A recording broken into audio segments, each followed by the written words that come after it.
எந்த டென்சஸை எந்த இடங்களில் யூஸ் பண்ண வேண்டும் அப்படின்ற கன்ஃபியூஷன் இருப்பவரா நீங்கள்?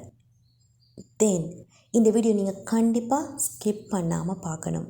அதுக்கு முன்னாடி இன்னும் நீங்கள் என்னோடய சேனலை சப்ஸ்கிரைப் பண்ணலைண்டா அதை சப்ஸ்கிரைப் பண்ணிவிடுங்க. ஆல்சோ பெல் ஐக்கானையும் கிளிக் பண்ண மறக்க வேண்டாம்.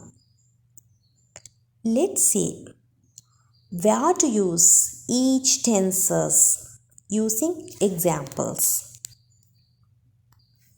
I usually go to the office by car. நான் எப்பவும் ஆஃபீஸ்க்கு காரில் போவேன்.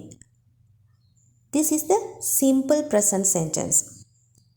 ஸோ நாங்கள் எங்களோட டெய்லி லைஃப்பில் செய்யக்கூடிய வேலைகள் என்ன, அதை நாங்கள் எப்படி செய்கிறோம் என்ற விடயங்களை சொல்கிறதுக்கு நாங்கள் சிம்பிள் ப்ரெசன்ட் டென்ஸை யூஸ் பண்ணுவோம்.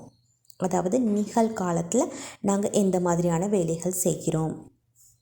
நான் ஸ்கூலுக்கு போகிறேன், அல்லது நான் ஒரு ப்ரைவேட் கம்பெனியில் வேலை செய்கிறேன். நான் vegetarian சாப்பிடுகிறேன்.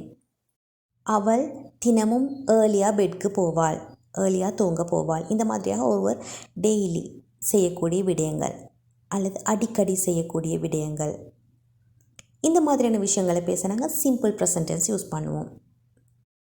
So I usually go to the office by car. Since my car has been repaired, என்னோட கார் ரிப்பேர் ஆனதால் I went to the office by bus yesterday, நேற்று நான் ஆஃபீஸ்க்கு பஸ்ஸில் போனேன். ஸோ இது ஒரு simple past sentence. I went to the office by bus yesterday, நேற்று நான் பஸ்ஸில் போனேன். ஸோ இறந்த காலத்தில் நாங்கள் செஞ்சு முடித்த ஒரு விஷயத்தை பற்றி சிம்பிளாக எக்ஸ்ப்ரெஸ் பண்ணுறதுக்கு நாங்கள் சிம்பிள் பாஸ்ட் டென்ஸ் யூஸ் பண்ணுவோம். I didn't fix it yet, நான் இன்னும் அதை ஃபிக்ஸ் பண்ணலை.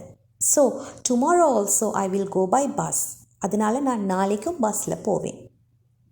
ஓகே, ஸோ இது simple future tense sentence.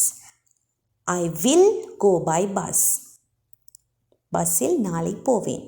Tomorrow also I will go by bus, நாளையும் பஸ்ஸில் போவேன்.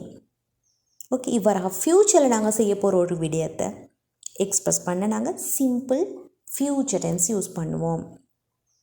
But I am not going to go to the office day after tomorrow, நாளை மறுநாள் நான் ஆஃபீஸ் போக போகிறதில்லை. இந்த சென்டென்ஸ் ஒரு ஃப்யூச்சரில் நடக்கக்கூடிய விடயத்தை எக்ஸ்ப்ரெஸ் பண்ணக்கூடிய சென்டென்ஸாக இருந்தாலும் நாங்கள் இங்கே யூஸ் பண்ணியிருக்கிற sentence format present continuous format. I am not going to go to the office.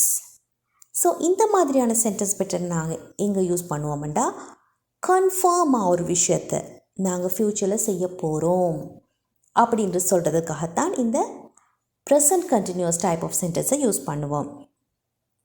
I will go to office என்னும் பொழுது அது கன்ஃபார்ம் பண்ணப்பட்ட ஒரு விடயம் அல்ல. நான் ஆஃபீஸ் பஸ்ஸில் போவேன் அப்படி சிம்பிளாக சொல்வது, இதுக்கு தான் நாங்கள் சிம்பிள் ஃப்யூச்சர் டென்ஸ் யூஸ் பண்ணுவோம். பட் ஒரு விஷயத்தை கன்ஃபார்ம் பண்ணி நான் இவ்வாறாக செய்ய போகிறேன் என்று கன்ஃபார்ம்டாக சொல்வதை நாங்கள் எந்த மாதிரியான சென்டென்ஸ் பெட்டராக யூஸ் பண்ணி சொல்ல வேண்டும் என்றால் present continuous sentence better. I am not going to go to the office day after tomorrow, நாளை மறுநாள் நான் ஆஃபீஸ் போக போகிறதில்லை. That is confirmed because I need to fix the car, நான் நாளை மறுநாள் தான் என்னோடய காரை ஃபிக்ஸ் பண்ண வேண்டும். அண்டர்ஸ்டுட்? ஸோ இந்த ஒவ்வொரு டைப் ஆஃப் டென்சஸையும் எப்படி யூஸ் பண்ணுவது என்றதை நாங்கள் பார்த்தோம். இதே மாதிரியான இன்னொரு வீடியோக்காக வெயிட் பண்ணுங்கள். Until that, take care. Bye bye.